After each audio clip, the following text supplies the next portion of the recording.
அனைவருக்கும் வணக்கம். திருமூலர் திருமந்திரத்தின் சார்பாக இப்போ நம்ம ஃபஸ்ட்டு பார்த்தோம், நம்ம பத்மாசனம் பார்த்தோம். இப்போ நம்ம யோக முத்திரா ஆசனம் நம்ம எப்படி செய்கிறது என்பதை நம்ம இப்போ விளக்க போகிறோம்.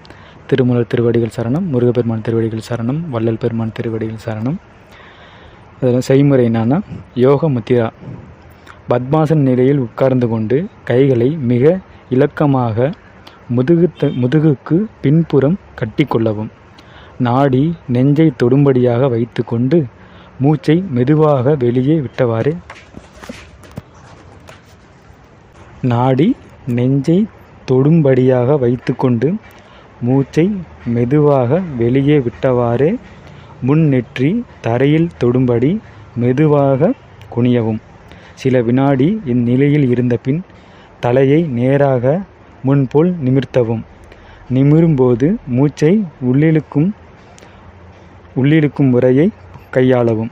அதாவது குனியும் போது என்ன பண்ணணும்னா மூச்சை வெளியே விடணும், நிமிரும்போது மூச்சை உள்ளிழுக்கணும். சரிங்களா? பத்மாசனம் செய்ய முடியாதவர்கள் சாதாரணமாக உட்கார்ந்து கொண்டு இவ்வாசனத்தை பயிலலாம். ஒரு முறைக்கு 20 வினாடியாக 5 முறை செய்யலாம். தரையை நெற்றியால் தொட முடியாதவர்கள் முடிந்த அளவு முயற்சி செய்துவிட்டு விட்டுவிடவும். கொஞ்ச நாளில் முழு நிலை அடையலாம். தரையில் தொட முடியாதவங்க எவ்வளோ தூரம் குனிய முடியுமோ அவ்வளோ தூரம் குனிஞ்சிட்டு நம்ம மறுபடியும் நிமிர்ந்துக்கலாம். சரிங்களா? இதுதான் யோக முத்திராசனம். சரிங்களா?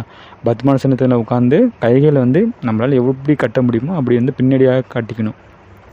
முன்னாடி கை கட்டி நிற்போம்ல, அந்த மாதிரி பின்னாடியால் கை கட்டிக்கணும். குனியும் போது மூச்சை வெளியேற்றிடணும், நிமிரும்போது மூச்சை உள்ளிழுத்துக்கணும். சரிங்களா? இதுதான் அதோட இது. நம்மளால் எவ்வளோ தூரம் கீழே குனிய முடியுமோ அவ்வளோ தூரம் மறுபடியும் நிமிர்ந்துக்கலாம். நீங்கள் மூலபந்தம் செய்கிறதாலும் நீங்கள் இதில் செஞ்சுக்கலாம். சரிங்களா?